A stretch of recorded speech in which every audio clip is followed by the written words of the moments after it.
জমি বন্ধক নিলে সুদ হবে কিনা, বাচ্চা জন্মের কতদিনের ভিতর আকিকা দিতে হয়, আর কিভাবে দেওয়া উত্তম, আকিকা নানা বাড়িতে দিলে হক আদায় হবে, ওয়ারিসদের সম্পদ ওয়ারিসদেরকে না দিলে তাদের পরিণতি কি হবে, ফরজ গোসলের সময় ওযু না করলে শুধু যদি ফরজগুলো আদায় করি তাহলে আমার ফরজ গোসল আদায় হবে কিনা, বিনা হিসাবে জান্নাত পেতে চাইলে করণীয় কি। এরপরে প্রশ্ন হলো, হিন্দু মেয়ের সাথে একটা রিলেশন আছে, আল্লাহর কাছে কি দোয়া করা, আল্লাহর কাছে কি দোয়া করা যাবে তার মুসলমান হওয়ার জন্য। জীবনে বন্ধুদের সাথে একসাথে অনেকগুলো গুনাহ করেছি, তারা আমার অনেক গোপন গুনাহ সম্পর্কে জানে। আমি শুনেছি গোপন গুনাহ মানুষকে বলে বেড়ালে সেই গুনাহ আল্লাহ তাআলা ক্ষমা করবেন না। এখন আমি তওবা করলেও কি সেসব গুনাহ মাফ হবে না? পৃথিবীর অনেক জায়গায় অনেক লোক এক সময় মারা যাচ্ছে এবং একই সাথে তাদের কবর হচ্ছে। প্রশ্ন হলো, একসাথে রাসূল সাল্লাল্লাহু আলাইহি সাল্লামকে কবরে কিভাবে দেখানো হয় এবং কিভাবে তাদের সওয়াল জবাব অনুষ্ঠিত হয়। এরপরে প্রশ্ন হলো, নামাজে রুকু এবং সিজদা যে তাসবিহ বা দোয়া পাঠ করা হয় তা কি বেজোর পড়তে হবে নাকি জোর পড়লে কোনো সমস্যা হবে? গায়ের জোরে একজনের জমি আরেকজন জবরদখল করে ভোগ করলে তাদের পরিণতি কি হবে? আমি যদি কাউকে মোবাইল, কম্পিউটার এ জাতীয় কিছু হাদিয়া দেই আর সে যদি তা দিয়ে খারাপ কাজে লিপ্ত হয় বা গুনাহ করে, তাহলে তার গুনার ভার আমাকে বহন করতে হবে কিনা। প্রথম প্রশ্ন, বউ যদি অবাধ্য হয়ে বেয়াদবি করে, কথা না শুনে, ইসলাম মোতাবেক চলতে না চায় কিংবা মাহরাম তালিকা জানা সত্ত্বেও মানতে না চায়, নামাজ ও কোরআন তেলাওয়াত মনোযোগী না হয়, পর্দা করে কিন্তু পরপুরুষের সামনে যাওয়া যে হারাম সেটা না মানে, বাপের বাড়ি খুব কাছে হওয়াতে নিষেধ করা সত্ত্বেও স্বামীর অনুমতি না নিয়ে বারবার বাপের বাড়ি যায়, বেশি কিছু বললে সংসার ছেড়ে চলে যাওয়ার ঝাড়ি মারে, এমনকি অনেকবার বাপের বাড়ি চলেও যায়, সন্তানের মুখের দিকে তাকিয়ে স্বামী বিভিন্ন সালিশ কায়দার সবকিছু মেনে নিয়ে আবারও সংসারে আবদ্ধ রয়েছে, কিন্তু কিছু বললেই অন্য 10টা নারী যেভাবে চলতে চায় সেরূপ স্বাধীনতা চায়। সালিশি বৈঠকে যারা বসেন তারাও নারীকে স্বাধীনতা দেওয়ার জন্য সদা প্রস্তুত, পরিপক্ক, ইসলামী দিক দিয়েও ওই স্ত্রীকে অনেকবার বোঝানোর পরেও বোঝালে কিছুটা বুঝে কিন্তু বাস্তবায়ন কিংবা মানতে নারাজ। বৃদ্ধ শাশুড়ির সেবা করতে চায় না কিংবা কিছুটা করলেও যে মন থেকে করছে না, শাশুড়িকে মানছে না, সেটা প্রতীয়মান। এক্ষেত্রে ইসলামী নিয়ম মাফিক করণীয় কি? বাবারে, এত দোষ আপনার বউয়ের।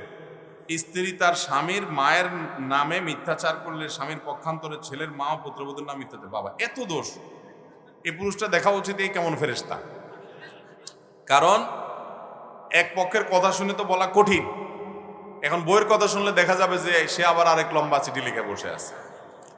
যদি যেমন লিখেছেন বাস্তবে এরকম হয় আর আপনি আসলেই একেবারে দুধের দোয়া হন, আসলে আপনি ভালো মানুষ হন, আপনার ভিতরে কোনো দোষ নাই, সে শুধু উল্টাপাল্টা করে, তো আমার প্রশ্ন হলো, আপনি এইরকম মহিলা বিয়ে করার আগে চিন্তা করেন নাই কেন? নবী সাল্লাল্লাহু আলাইহি ওয়াসাল্লাম তো বলেছেন বিয়ে করার সময় দিনদার পাত্রী দেখে বিয়ে করবা। আমরা এখন দেখি যে চেহারাটা ঠিক আছে কিনা, বাপের পয়সা কড়ি আছে কিনা, সামাজিক অবস্থান আছে কিনা, আসলটা দেখি না। আসল হলো দেখতে হবে সে ধার্মিক কিনা, আল্লাহভীরু কিনা। অন্য সব ক্ষেত্রে দুর্বল থাকুক, এই ক্ষেত্রে কোনো কম্প্রোমাইজ হবে না, তাহলে সেক্ষেত্রে এইসব প্রশ্ন আর আসবে না। এখন কথা হলো, করে ফেলছেন, বুঝেন নাই, কি করবেন? এর উত্তর হলো, শুধুমাত্র শালীর বিচার করে আর দরবার করে হবে না। এটার জন্য তাকে পরিবেশ দিতে হবে, যারা পর্দা মেনটেন করেন, সেরকম ফ্যামিলির সাথে মিশতে দেন, তাদের সাথে সম্পর্ক করেন, তাদের সাথে বন্ধুত্ব করেন, দিনই হালাকায় নিয়ে যান এবং আল্লাহর বিধানটা বোঝানোর চেষ্টা করেন। অনেক সময় স্বামীর নসিহত বই মানে না। ওই যে একটা কথা আছে না বাংলায়, যে পীর মানে না গায়ে, মানে গ্রামের মানুষ পীর মানে না, বাইরের লোক মানে। পীর মানে না বয়ে, পীর মানে না বন্ধু বান্ধব, পীর মানে না এরকম কি জানি একটা আছে, অর্থাৎ কাছের লোকদের কাছে এগুলো চলে না, বাড়ির গরু ঘাটের ঘাস খায় না, আছে না? তো ঠিক একইভাবে অনেক সময় স্বামীর কথা হয় না, আপনি নিজে সারাদিন ওয়াজ করবেন আর সে সংশোধন হয়ে যাবে, এটা হয় না। অন্য ওলামাদের বিভিন্ন মজলিসে নিয়ে যান, কথাগুলো শুনান, দিনী পরিবেশে নিয়ে যান, আল্লাহর কাছে দোয়া করেন এবং চেষ্টা করেন বিভিন্নভাবে, ইনশাআল্লাহ হেদায়েত দেওয়ার মালিক আল্লাহ রাব্বুল আলামিন। এরপরেও যদি সে অবাধ্য হয়, অন্যায় করে, সে গুনাহগার হবে, আপনার কোনো ক্ষতি হবে না, আপনি যেন জুলুম করবেন না। আল্লাহ তাআলা আমাদেরকে দাম্পত্য জীবনে সবাইকে সুখী হওয়ার তৌফিক দান করুন। সবাই চেষ্টা করবো তো ইনশাআল্লাহ। জাযাকুমুল্লাহ খাইর। ওয়ারিসদের সম্পদ ওয়ারিসদেরকে না দিলে তাদের পরিণতি কি হবে? উদাহরণ, একজন বোন শরঈ বিধান মতে পায় 40 শতক জমি, তবে ভাইয়েরা তাকে 20 শতক জমি দেয়, কারণ হিসেবে বলা হয় তারা ভাইয়ের বাড়িতে বেড়াইতে আসবে, এই জন্য ইহার বিধান কি? আমাদের দেশে বেশিরভাগ ফ্যামিলিতে এই অবস্থা।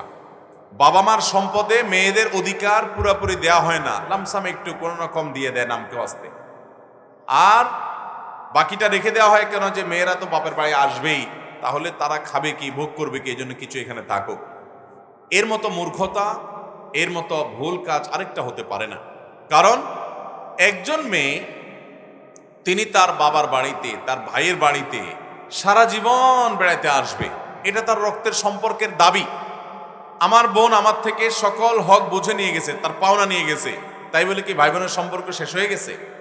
মরণ পর্যন্ত এই বোন ভাইয়ের কাছে আসবে, ভাই বোনের কাছে যাবে, এই সম্পর্কটা থাকবে। যদি তার বাপের বাড়িতে আসতে হবে সেজন্য তার সম্পদ না দিয়ে রাখেন, তাহলে তো এটা ভাড়ার মতো হয়ে গেল, যে সে আয়সা ভোগ করবে, আগে থেকে আপনি এটা কেটে রেখে দিলেন। এটা অন্যায় এবং অবিচার। বোনদেরকে তাদের প্রাপ্য হক বাবা মায়ের সম্পদে পরিপূর্ণভাবে পাই পাই করে বুঝাই দিতে হবে। আমরা চেষ্টা করবো তো ইনশাআল্লাহ। বোনদের হক পরিপূর্ণ বুঝাই দিছেন, এরকম মানুষ আমাদের সমাজে খুব কম, খুব কম। আমি বিভিন্ন মাহফিলে জিজ্ঞাসা করি, আপনাদের এই মজলিসে কয়জন আছেন বলতে পারবেন এই এলাকার, এই গ্রামের মানুষ যাকে সবাই চিনে, বুক ফুলায় হাত তুলে বলতে পারেন যে আমি, আমার বাবা মারা গেছেন, বাবার সম্পদে জমি জমা, ঘর বিটা, ক্যাশ টাকা, ব্যালেন্স, ব্যাংক ব্যালেন্স এবং ব্যবসা বাণিজ্য, প্রপার্টি যা আছে সব কিছুতে বোনের যা অধিকার আছে সেটা বুঝায় তাদেরকে দিয়ে দিছে। এরকম মানুষ কয়জন আছেন দেখে হাত তোলে? আসেননি? দেখেন এত বড় মাহফিল কি হবে ওয়াজ শুনে, বলেন? বলতে পারবেন কেউ যে বোনের হক পরিপূর্ণ বুঝাই দিছি, এক টাকাও কম দেই নেই? বলেন, আসেননি কেউ? নাই। চিন্তা করেন, কিয়ামত কাছে গেছে। শুধুমাত্র সুবহানাল্লাহ আলহামদুলিল্লাহ বললে আর জান্নাত পেয়ে যাবেন, এত সোজা না। বোনের হক পাই পাই করে বুঝাই দিবেন তো ইনশাআল্লাহ।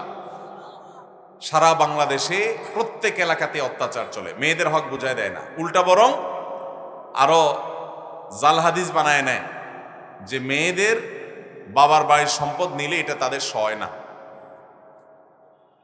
এই জাল হাদিস বানায় না, বানায় না? একই বাপের সম্পদ তুমি ছেলে ভোগ করলে তোমার সইবে, বোন ভোগ করলে তার সইবে না। এর চাইতে বড় চিটারি কথা কি আছে আর? আল্লাহ তাআলা আমাদেরকে এই ভুল কাজটা পরিহার করার তৌফিক দান করুন। সবাই চেষ্টা করবো তো বোনদের হক দেওয়ার। তো এটা যদি কেউ না দেন তিনি গুনাহগার হবেন, হারামখোর হবেন। আপনি যদি চুরি করে এক জায়গা থেকে কিছু টাকা নিয়ে আসেন, ডাকাতি করে কারোর কাছ থেকে নিয়ে আসেন, তাতে গুনাহ যতটুকু হবে, বোনের হক যদি মেরে দেন গুনাহের পরিমাণ আর একটু বেশি হতে পারে। কেন? কারণ এখানে নিজের রক্ত সম্পর্কীয় বোনের হক নষ্ট করেছেন। অপরিচিত মানুষের হক নষ্ট করলে তো গুনাহ হবে, আর আত্মীয় স্বজনের হক নষ্ট করলে ডাবল গুনাহ। অতএব বোনদের হক মারা থেকে আল্লাহ তাআলা আমাদেরকে বিরত থাকার তৌফিক দান করুন। ফরজ গোসলের সময় ওযু না করলে শুধু যদি ফরজগুলো আদায় করি তাহলে আমার ফরজ গোসল আদায় হবে কিনা? ফরজ গোসলের সময় যদি আপনি ওযু না করেন, শুধুমাত্র ওযুর ফরজগুলো আদায় করছেন, কুলি করছেন, নাকি পানি দিচ্ছেন, শরীর ধৌত করছেন, গোসল হয়ে যাবে। গোসলের ফরজ গোসলের সুন্নত পদ্ধতি কি? সুন্নত পদ্ধতি হলো সর্বপ্রথম ওয়াশরুমে যাওয়ার পর, টয়লেটে ঢোকার পর আপনার শরীরে বা কাপড়ে যে নাপাক যদি কোথাও লেগে থাকে তাহলে সে নাপাকগুলো ধুয়ে আগে ওই জায়গাটা আগে পরিষ্কার করবেন। এটা হলো প্রথম কাজ। দ্বিতীয় কাজ হলো বিসমিল্লাহ বলে সুন্দর করে আগে ওযু করবেন। ওযুর সব কাজগুলো করবেন, শুধু পাও ধোয়া বাকি রাখবেন। এরপরে তৃতীয় কাজ হলো পুরো শরীরে পানি ঢেলে ভালো করে ঢেলে গোসল করবেন। কোথাও যেন পানি পৌঁছে না এমন যেন না হয়, সব জায়গায় পানি পৌঁছাবেন। এরপর বের হয়ে আসার সময় দুই পায়ের গোড়ালি পর্যন্ত ধুয়ে বের হয়ে আসবেন। ওযু এবং গোসল একসাথে হয়ে গেছে, প্যাকেজ। এটা হলো ফরজ গোসলের পদ্ধতি। কেউ যদি ফরজ গোসলের সময় এইভাবে ওযু করে গোসল না করে, তার ফরজ গোসল হয়ে যাবে, কিন্তু তার এই গোসলটা আদায় করার কারণে, সুন্নাত পদ্ধতি পালন না করার কারণে সওয়াবটা থেকে বঞ্চিত হলো, বাকি ফরজ আদায় হয়ে যাবে। জমি বন্ধক নিলে সুদ হবে কিনা আপনার মতামত জানতে চাই। জমি বন্ধক নেওয়া তো দোষের কিছু না, বন্ধক দেওয়াও জায়েজ, নেওয়াও জায়েজ। কোরআনে আল্লাহ তাআলা বন্ধক দিতে নিতে বলেছে। মুশকিল হলো যার জমি বন্ধক রাখা হবে, মালিক যে, উনি মূলত জমিটা ভোগ করতে হবে। আমাদের সমাজে বন্ধক যিনি রাখেন, টাকা দিয়ে জমি রাখেন, উনি জমিটা ভোগ করেন, এটা জায়েজ নাই, এটা জায়েজ নাই। কারণ হলো আপনি টাকাটা দিয়েছেন লোন, লোন দিয়ে তার জমিটা আপনি ভোগ করতেছেন, তাহলে লোন দিয়ে আপনি বেনিফিট নিচ্ছেন, এটা জায়েজ নাই, এটা গুনাহ। তাহলে কি করতে হবে? এই জমিটা জমির মালিকই ভোগ করবে। আপনি হয়তো জমির দলিল টলিল বা দখল আপনি এমনভাবে রাখলেন যে সে যদি টাকা দিতে গড়িমসি করে যাতে বিক্রির উদ্যোগ নিতে পারেন সামাজিকভাবে, সেজন্য আপনি এটার দায়িত্ব নেবেন। আর যদি এমন কিছু নেন যেটা আসলে যার কাছে থাকবে তার কাছে ভোগ করবে, যেমন একটা মোবাইল বন্ধক নেবেন, তো এটা আপনি আটকে রাখবেন যে টাকা না দিলে এটা বিক্রির উদ্যোগ নিতে পারেন, ওইটা আপনি ভোগ করতে পারবেন না। যিনি মালিক তিনিই ভোগ করবেন। এখন মুশকিল হলো এইভাবে তো কেউ হাওলাত দিতে চায় না যদি ভোগ করতে না দেয়। সেজন্য আমরা বলি জমি বন্ধক না নিয়ে ইজারা নেন। ইজারা মানে কি? ভাড়ায়। ধরেন একটা জমি 1 বিঘা 2 বিঘা 3 বিঘা 10 শতক 5 শতক, এই যে জমি, এই জমিটা আমার দরকার টাকা, আমার কাছে জমি আছে, তো আমার জমিটা আমি ওনার কাছে ভাড়ায় দেব যে ভাই এটা আপনার কাছে ভাড়া দিলাম, আপনি আমাকে 5 লাখ টাকা দেন, 10 লাখ টাকা দেন, অগ্রিম, ভাড়ার অগ্রিম, এটা বন্ধক না, এটা ভাড়া, এবং বছরে এটার 500-1000 টাকা ভাড়া এটা কাটা যাবে। আপনাকে যেদিন আমি টাকাটা ফেরত দিয়ে দিব, চুক্তি ভঙ্গ করব, ভাড়ার চুক্তি শেষ, সেদিন আমার জমি আমি নিব, আপনার ওই যে 5000 করে মাসে 2000 করে মাসে যে ভাড়া, এটা কেটে বাকিটা আপনাকে আমি দেবো। এটা জায়েজ আছে। তাহলে এই পদ্ধতিতে হতে পারে লেনদেন করা, কিন্তু বন্ধক নিলে সেটা যার জমি তাকে ভোগ করতে হবে, এটা জায়েজ নাই। আল্লাহ আমাদের সবাইকে আমলের তৌফিক দান করুন। আমার স্বামী প্রবাসে থাকে, আমি প্রতিনিয়ত সে আমাকে সন্দেহ করে, সন্দেহের কারণে সে আমাকে অনেক কিছু বলতেই থাকে। আমার সন্দেহ দূর করার জন্য আমি কোরআন স্পর্শ করে ভিডিও কলে বলেছি, তাতেও সন্দেহ দূর করতে পারি নাই। এরপরে নফল রোজা অবস্থায়ও 3 বার আল্লাহর নাম নিয়ে শপথ করেছি, তাতেও সে আমাকে বিশ্বাস করে নাই। এরপর আমি বলেছি, আমি যদি হারাম কাজ বা যে দোষ আমাকে দিচ্ছেন, আমি যদি সে দোষে দোষী হই, তাহলে আমার সমস্ত নেক আমল তোমাকে দিয়ে দিব এবং তোমার গুনাহগুলো আমি নিয়ে নিব। যদি আমি নির্দোষ হই তাহলে তোমার নেক আমলগুলো আমাকে দিতে হবে। তা সত্ত্বেও সে আমাকে বিশ্বাস করে না। আমার এখন করণীয় কি? আমার স্বামীও আমার জন্য কিছু নাসিহা প্রদান করবেন, আশা করি আপনার নাসিহা শুনে সে ফিরে আসবে। ভাইরা আমার, আমাদের দেশে দাম্পত্য জীবনে স্বামী স্ত্রীর মধ্যে অশান্তির অন্যতম কারণ হলো সন্দেহের রোগ। কি রোগ? সন্দেহের রোগ। আল্লাহ তাআলা কোরআনে কারীমে সূরা হুজরাতে বলেছেন যে ইজতানিবু কাসীরাম মিনাজ জান ইয়া আইয়ুহাল্লাযীনা আমানু ইজতানিবু কাসীরাম মিনাজ জান ইন্না বা'দাজ জান্নি ইসমুন। হে ঈমানদারগণ, তোমরা অনেক ধারণা থেকে বেঁচে থাকবে, কারণ অনেক ধারণা আছে যেগুলো গুনাহের কথা। এই সমস্ত ধারণা, মন্দ ধারণা করা যাবে অহেতুক। কারোর সাথে কথা বলতে দেখেছেন, আপনি বললেন তুমি অমুক ছেলের সাথে কথা বলছো, না জেনেই বললেন, এটা হারাম, এটা জায়েজ নাই। নবী সাল্লাল্লাহু আলাইহি ওয়াসাল্লাম বলেছেন, ইয়াকুম ওয়াজ-যন্না ফা ইন্নাজ যন্না আকযাবুল হাদিস। তোমরা মানুষের প্রতি কুধারণা করা থেকে বেঁচে থাকবে, কারণ কুধারণা করা এটা হলো সবচেয়ে বড় মিথ্যা কথা। এটা আমাদের অনেকের মধ্যে আছে। নবী সাল্লাল্লাহু আলাইহি ওয়াসাল্লাম বলেছেন, কাফা বিল মারই কাযিবান আন ইউহাদ্দিসা বিকুল্লি মা সামিআ। কারোর কাছ থেকে মুখের কিছু শুনেই আপনি বলা শুরু করলেন, এটা মিথ্যাবাদী হওয়ার জন্য যথেষ্ট। বিশেষ করে আমাদের যে সমস্ত ভাইরা প্রবাসে থাকেন, তাদের দাম্পত্য জীবনে এই সমস্ত অশান্তিগুলো বেশি হয়। কারণ মা এখান থেকে কানপোড়া দেয়, অনেক সময় বোন এখান থেকে মিথ্যা কথা বলে, ভাইয়েরা মিথ্যা কথা বলে, আশপাশের লোকজন মিথ্যা তথ্য দেয়, সে ওখান থেকে বিভ্রান্ত হয়, সেগুলো বিশ্বাস করে। মনে রাখা উচিত যে অনেক মেয়েদের প্রতি এরকম অবিচার করা হয়। আল্লাহ কোরআনে কারীমে বলেছেন, তাহসাবুনাহু হাইয়্যানা। কারোর চরিত্র সম্পর্কে তুমি একটা সন্দেহমূলক কথা উঠাই দিলা, এটাকে তোমরা মনে করো খুব হালকা জিনিস, ওয়া হুয়া ইনদাল্লাহি আযীম। অথচ এটা আল্লাহর কাছে অনেক বড় অপরাধ, বিশাল বড় অপরাধের কথা, কবিরা গুনাহ। অতএব কোনো স্বামী যদি তার স্ত্রীকে এভাবে টর্চার করে, সে কিয়ামতের ময়দানে আল্লাহর কাছে আসামি হয়ে দাঁড়াবে।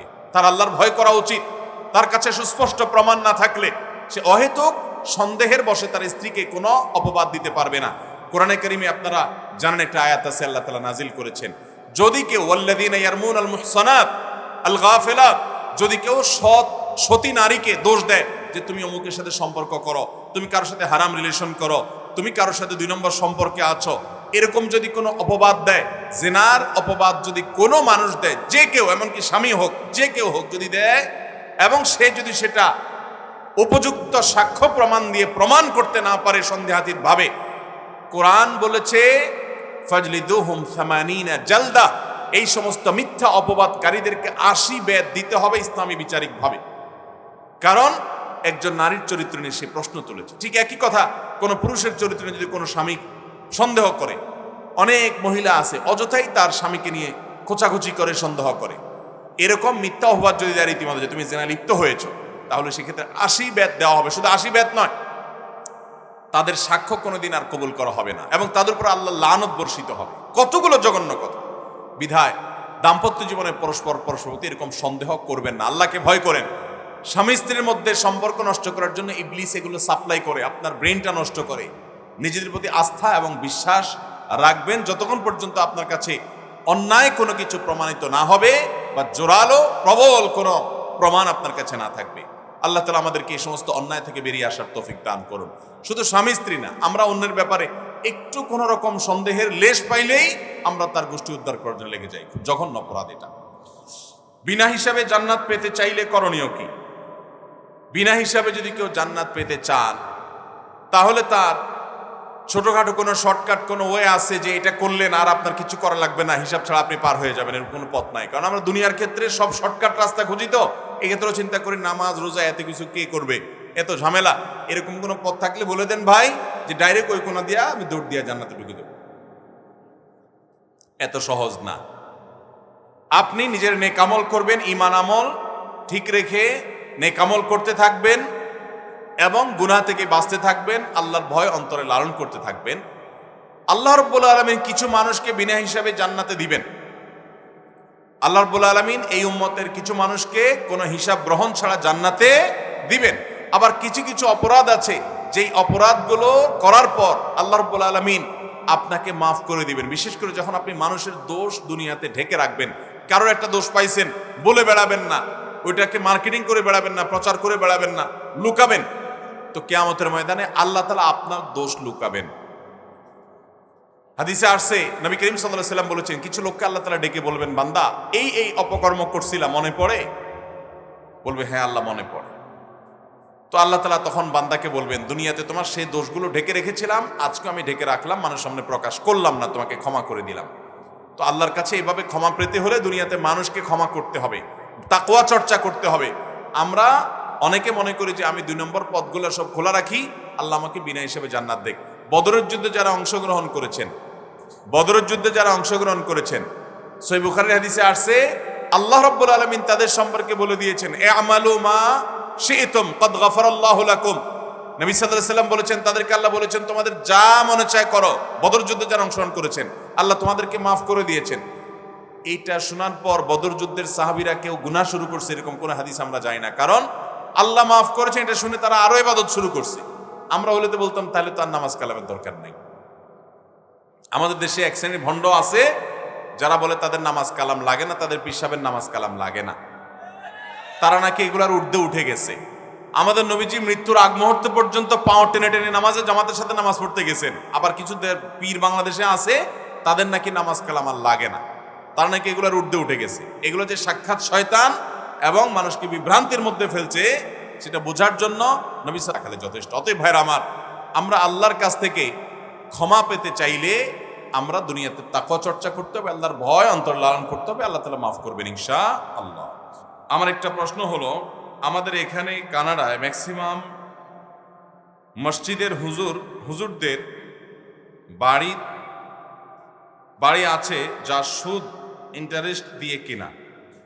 এখন আমরা কি ওই হুজুরের পেছনে নামাজ পড়তে পারবো? আমি কোনো মসজিদ কমিউনিটির সাথে জড়িত না। উনি ইংরেজি অক্ষরে বাংলা লিখেছেন, এর জন্য কষ্ট হয়েছে পড়তে। এই ভাইয়ের প্রশ্ন হলো যে কানাডাতে উনি থাকেন, সেখানে বাড়ি যারা নির্মাণ করেন, শুধুমাত্র কানাডা না, এরকম উন্নত দেশগুলোর প্রায় সবগুলোতেই ভাড়া বাড়িতে থাকলে অনেক ভাড়া দিতে হয়, ভাড়া বাড়ি পাওয়াও কঠিন হয়। বাড়ি কিনলে অনেক সহজ হয়, কিন্তু বাড়ি কিনতে গেলে অবশ্যই ব্যাংক থেকে সুদি লোন নিতে হয়। বিরাট বড় অঙ্কের ফিগার, বিরাট বড় একটা অঙ্কের টাকা দরকার হয়। এত টাকা মালিক হয়ে তারপর বাড়ি কেনা যার তার কাজ হয় না। প্রায় সবাই বাড়ি কিনতে হলে ব্যাংক থেকে সুদি লোন নিতে হয়, এরপরে তার বাড়ি মালিক হওয়াটা সহজ হয়। প্রশ্ন হলো যে এরকম যদি কেউ বাড়ি মালিক হয় সুদি লোন নিয়ে, সেরকম ইমাম পিছনে নামাজ পড়া জায়েজ হবে কিনা? উত্তর হলো, ইমাম যদি সুদের ভিতরে জড়িয়ে পড়েন এবং সুদের মধ্যে লিপ্ত থাকেন, তাহলে সেরকম ইমামের পিছনে নামাজ পড়া উচিত নয়। এরকম ইমামকে পরিবর্তন করে কোনো মুত্তাকি ইমাম নিয়োগ দেওয়া উচিত। যদি গোটা দেশেই এরকম ইমাম ছাড়া পাওয়া না যায়, তাহলে তার কিছু করার নেই, তারপরেও জামাতে নামাজ পড়তে হবে। যদি ইমাম খারাপ হয়, তার পিছনেও জামাতে নামাজ পড়তে হবে, একাকী নামাজ পড়া যাবে না। তবে যদি বিকল্প ভালো ইমাম থাকে, মসজিদ কর্তৃপক্ষের দায়িত্ব হবে ধরুন ইমামকে বাদ দিয়ে সেখানে ভালো ইমাম নিয়ে আসা, কারণ ফাসেক ইমাম, এরকম ইমাম নিযুক্ত করা জায়েজ নাই। এবং আমাদের যে সমস্ত ভাইরা এসব দেশে আছেন তাদেরকে আমরা বলি যে থাকার জন্য একটা বাড়ি প্রয়োজন, কিন্তু সুদের কারবার করে আপনি বাড়ির সাথে বাড়ির মালিক হবেন, আপনি এ ধরনের কোনো অ্যাপার্টমেন্টের মালিক হবেন, কোনো ফ্ল্যাটের মালিক হবেন, সেটা কিন্তু জায়েজ নেই, সেটা হারাম। সুদকে আল্লাহ তাআলা হারাম করেছেন। অনেকে বলে ভাই সেই সমস্ত দেশে এছাড়া উপায় নাই। আমি বলি আপনাকে সেখানে কে যেতে বলেছে? আপনার কেউ বাধ্য করেছে? আপনি একটু উন্নত জীবনযাপন করবার জন্য সব ছেড়ে ছুড়ে সেখানে যেয়ে বসছেন। অতএব আপনার ঈমান আমল যদি ধ্বংস হয়, সবচেয়ে বড় কথা কি, যারা এই সমস্ত দেশে স্থায়ীভাবে সেটেল হচ্ছেন শুধুমাত্র একটু উন্নত জীবনযাপন করবার জন্য, দাওয়াত বা ইসলাম প্রচার উদ্দেশ্য না, তাদের জেনারেশন বেঈমান হয়ে যেতে বাধ্য। তাদের একটা জেনারেশন হয়তো কোনোভাবে টিকবে, পরবর্তী জেনারেশনকে তারা আর ঈমানের উপরে রাখতে পারবেন, অভিজ্ঞতা সেটাই বলে। অতএব এই জন্য নবী করিম সাল্লাল্লাহু আলাইহি ওয়াসাল্লাম অমুসলিমদের মাঝে বসবাস করতে, অমুসলিম প্রধান এবং প্রভাবিত অধ্যুষিত এলাকায় বসবাস করতে তিনি নিষেধ করেছেন। আল্লাহ আমাদেরকে বেঁচে থাকার তৌফিক দান করুন। জীবনে বন্ধুদের সাথে একসাথে অনেকগুলো গুনাহ করেছি, তারা আমার অনেক গোপন গুনাহ সম্পর্কে জানে। আমি শুনেছি গোপন গুনাহ মানুষকে বলে বেড়ালে সেই গুনাহ আল্লাহ তাআলা ক্ষমা করবেন না। এখন আমি তওবা করলেও কি সেসব গুনাহ মাফ হবে না? অনেক যুবকরা আছেন এই সমস্যায়, তারা আছেন যে তারা অপরাধ করেছেন অনেক বন্ধুদেরকে জানিয়ে বা বন্ধুদের সাথে করেছেন। এখন তাদের কি হবে? উত্তর হলো, এখন যেহেতু সেটা তাদের অন্তর থেকে মুছে দেওয়া সম্ভব নয়, এটা নিয়ে পেরেশানির কোনো কারণ নাই। না বুঝে করেছেন, এখন প্রতিজ্ঞা করবেন সামনে আর আমি কোনো অপরাধ করব না। আর অপরাধ করে মানুষের কাছে বলে বেড়ানো, গল্প করে বেড়ানো, প্রকাশ্যে অপরাধ করা এটা আসলে জঘন্য, আরো বড় অপরাধ। নবী সাল্লাল্লাহু আলাইহি ওয়াসাল্লাম বলেছেন, কুল্লু উম্মতি মুআফান ইল্লাল মুজাহিরুন, আমার উম্মতের সবাইকে মাফ করা হবে, তবে যারা প্রকাশ্যে অপরাধ করে তাদেরকে মাফ করা হবে না। কিছু লোক আছে দেখবেন সিগারেট খায়, এরকম ধোঁয়া ফুঁকে সবার সামনে, এটা হলো বেয়াদবের চরম সীমা। আরেকজন খায়, ময়মুরব্বী দেখে, বড়দেরকে দেখে, সে লুকাবার চেষ্টা করে। এই লোকটা অপরাধ করে, কিন্তু এই অপরাধটা ক্ষমা হতে পারে কারণ তার ভিতরে অপরাধ বোধ আছে। আরেকজন অহমিকা করছে, দম্ভ করছে, অপরাধ করছে, তার কোনো হিতাহিত জ্ঞান নেই এবং কোনো প্রকার তার বিবেকে বাধা দিচ্ছে না, এটা জঘন্য অপরাধ। এরকম প্রকাশ্যে মানুষকে দেখে দেখে গুনাহ করা বা গুনাহ করে সেটা বলে বেড়ানো, এটা আরো জঘন্য অপরাধ। কিন্তু আগে এক সময় করেছেন, বুঝেন নাই, এখন লজ্জিত অনুতপ্ত হয়ে ভবিষ্যতে যদি সংকল্প করেন না করার, ইনশাআল্লাহ আল্লাহ তাআলা আগেরগুলো কি করবেন? মাফ করে দিবেন। গায়ের জোরে একজনের জমি আরেকজন জবরদখল করে ভোগ করলে তাদের পরিণতি কি হবে? গায়ের জোরে যারা একজন আরেকজনের জমি দখল করেন, জবরদখল করেন, নবী করিম সাল্লাল্লাহু আলাইহি ওয়াসাল্লাম বলেছেন কিয়ামতের ময়দানে 1 বিঘা জমি দখল করার, আত্মসাৎ করার পরিণতি হিসাবে ওই ব্যক্তির গলায় 7 তবক জমিন আল্লাহ তাআলা ঝুলায় দিবেন এবং ধসাতে হবে, তাকে ধসাতে থাকা হবে এই জমিন দিয়ে। এটা হবে তার শাস্তি, যে কত খাইতে পারস দুনিয়া খা। আচ্ছা ভাই, আমরা এই যে জমি জমার মালিক হই, আরেকজনের সম্পদ আত্মসাৎ করে ভাইয়েরটা মেরে দিয়ে, বোনেরটা মেরে দিয়ে, ফুফুরটা মেরে দিয়ে, প্রতিবেশীটা মেরে দিয়ে, পাশের জমির অনেক মুরব্বীরা দেখবেন জমিতে শুধু আইল ঠেলার কাজে থাকে, আছে না নাই? যতটা কোপ জমিতে দেয় তার চেয়ে বেশি কোপ আইলে দেয়, যে আইলটা ছোট করে নিজের জমিকে বড় করার চেষ্টা করা হয়। এই জমিগুলো আমরা কেউ কবরে নিয়ে যেতে পারবো? এই জমিগুলোর আমরা নিজেদেরকে বলি মালিক। অনেক জায়গায় আপনারা দেখবেন সাইনবোর্ডে লেখা আছে এই জমির প্রকৃত মালিক অমুক। জমির প্রকৃত মালিক কে? আমরা কেউ জমির প্রকৃত মালিক? আপনি মালিক হলে দেখি আপনি এটা কবরে নিয়ে যান তো দেখি আপনার জিনিসটা। আপনি তো সব রেখে কবরে চলে যাবেন, শেষ। এগুলো সব এসে আপনার ছেলে মেয়ে নাতিপুতি অন্যরা দখল করবে। তারাও আবার কিছুদিন ভোগটোগ করবে, কিছুদিন দেখাশোনা করে টোরে, আবার তারাও রেখে চলে যাবে, তাদের পরের জেনারেশন এসে নিবে। তাহলে এটা কিরকম মালিক হলেন আপনি? আপনি মালিক না, আপনি কেয়ারটেকার। আপনি কি কেয়ারটেকার? একটা বাড়ির যেরকম দারোয়ান থাকে, দারোয়ান বেচারা সব দেখাশোনা করে, তার মনটা ছোট থাকে, আমি তো এটা মালিক না, আমি কেয়ারটেকার, যতদিন পারছি আমি রাখছি, চাকরি শেষ হয়ে গেলে আমাকে বাইর করে দিবে, শেষ, আরেকজন আসবে। ঠিক একইভাবে আমরা যে জমি, আমরা যে বিল্ডিং বাড়ির মালিক বলে নিজেদেরকে দাবি করছি, আমরা এগুলোর মূলত মালিক না, মূলত এগুলোর কেয়ারটেকার। আমি এগুলোর দেখাশোনা করছি, ভোগ করছি, এগুলোর তদারকি করছি। আল্লাহ যে কদিন চাকরি রাখেন তো রাখলেন, আল্লাহ যখন চাকরি নট করতে চাইবেন মৌত দিয়ে দিবেন, মরে গেলাম, শেষ হয়ে গেলাম, চলে গেলাম, বাইর হয়ে গেলাম, আর এটা তখন অন্যরা বুঝে নিল। আবার তারা যে কয়দিন আল্লাহর অনুমতি পায় ততদিন ভোগ করে, এরপর তাদেরকে ভাগ করে বাইর করে দেওয়া হয়, আরেকজন এসে মালিক হয় বা আরেকজন এসে সেটার টেক কেয়ার করে। তাহলে বোঝা গেল আমরা এগুলোর প্রকৃত মালিক না। কিসের জন্য চুরি করবেন?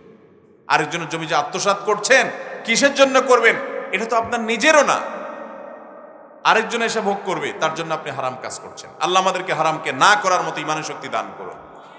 অতএব ভাইরা, কারোর জমি ঠেলাঠেলি করবো না, কারোর একটা টাকা মারবো না। মনে রাখবেন, ইসলাম শুধুমাত্র মুখের দাড়ির নাম নয়, ইসলাম শুধুমাত্র টুপির নাম নয়, ইসলাম শুধুমাত্র নামাজ রোজার নাম নয়।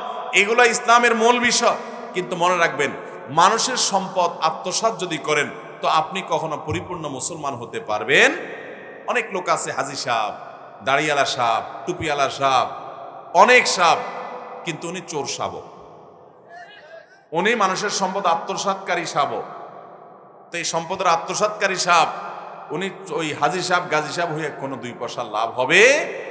আল্লাহ আমাদেরকে হারাম থেকে বেঁচে থাকার তৌফিক দান। আমি এবং আমার খালাতো বোন যখন ছোট তখন আমাদের পরিবারের মধ্যে এমন একটি সিদ্ধান্ত নেওয়া হয়েছিল যে বড় হয়ে আমার সাথে আমার খালাতো বোনকে বিয়ে দেওয়া হবে। কিন্তু আমার ছোট থাকতে আমার খালা আমার খালাতো বোনকে আমার আম্মুর কাছে দিয়ে বাইরে গিয়েছিলেন। আমার খালার আসতে দেরি হওয়ার কারণে আমার মা আমার খালাতো বোনকে দুধ পান করিয়েছিলেন। তখন আমার খালাতো বোনের বয়স ছিল মাত্র 1 বছর। না চাওয়ার পরেও খাওয়াতে হয়েছে, কান্না সহ্য করতে না পেরে। কিন্তু এই ব্যাপারে আমার আম্মু কিছু মনে নেই, আমার খালার মনে আছে। এখন আমরা বড় হয়েছি, এখন আমাদের বিয়ের কথা চলছে, এখন কি আমাদের বিয়ে হতে পারবে? আর কোনো উপায় আছে কিনা? দেখুন, যদি 2 বাচ্চা একই মায়ের দুধ পান করে এবং সেটা 1 ঢোক পান করেছে, সামান্য 1 ফোঁটা পান করেছে, এরকম না, পেট ভরেই পান করেছে, যদি এরকম হয় তাহলে সেক্ষেত্রে এরা একে অন্যের দুধ ভাই বোনের সম্পর্ক হয়ে গেছে। অতএব আপনারা বিবাহ বন্ধনে আবদ্ধ হওয়ার কোনো পথ খোলা নেই। আপনার মা, আপনার খালা, তারা নিজেরাই যদি কেউ একজন সাক্ষ্য দেয় এবং দাবি করে যে হ্যাঁ এই ঘটনা ঘটেছে, তাহলে সেক্ষেত্রে সেখানে বিবাহ বন্ধনে আবদ্ধ হওয়া জায়েজ নাই। কারণ নবী করিম সাল্লাল্লাহু আলাইহি ওয়াসাল্লাম বলেছেন, ইয়াহরুমু মিনার রাদাআতি মা ইয়াহরুমু মিনান নাসাব, দুধ পান করার কারণে সেই সম্পর্ক হারাম হয়, রক্তের সম্পর্কের কারণে যে সম্পর্ক হারাম হয়। অতএব যেই মেয়ে কোনো মায়ের দুধ পান করেছে, আপনিও একই মায়ের দুধ পান করেছেন, অথবা আপনি যে মায়ের দুধ পান করেছেন সে মেয়েও একই মায়ের দুধ পান করেছে, সে মেয়ের সাথে এমনি বিয়ে হালাল হলেও দুধ পান করার কারণে এখন দুধ বোনের সম্পর্ক হয়ে গেছে। দেখা দিতে পারবেন, বিবাহ কি হবে না? জায়েজ হবে না, এখন মাহরাম হয়ে গেছে। বাচ্চা জন্মের কতদিনের ভিতর আকিকা দিতে হয় আর কিভাবে দেওয়া উত্তম? আকিকা নানা বাড়িতে দিলে হক আদায় হবে? কোরআন হাদিসের আলোকে জানতে চাই। জন্মের 7ম দিনে আকিকা দিতে হয়। কোন দিনে? 7ম দিনে, 7 দিন পরে না। কিন্তু 7ম দিন মানে কি? যে বারে জন্মগ্রহণ করেছে সন্তান, তার পরের দিন হলো দ্বিতীয়, তারপরের দিন তৃতীয়, এভাবে 7 নম্বর দিনে গিয়ে আকিকা দিতে হয়। অর্থাৎ বার হিসাব করলে যেই বারে, ধরুন শনিবারে জন্মগ্রহণ করছে, তাহলে তার আগের দিন শুক্রবার হলো 7ম দিন। তো এই দিনে আকিকা করতে হবে। ছেলে হলে 2টি, মেয়ে হলে 1টি ছাগল আকিকা করবেন।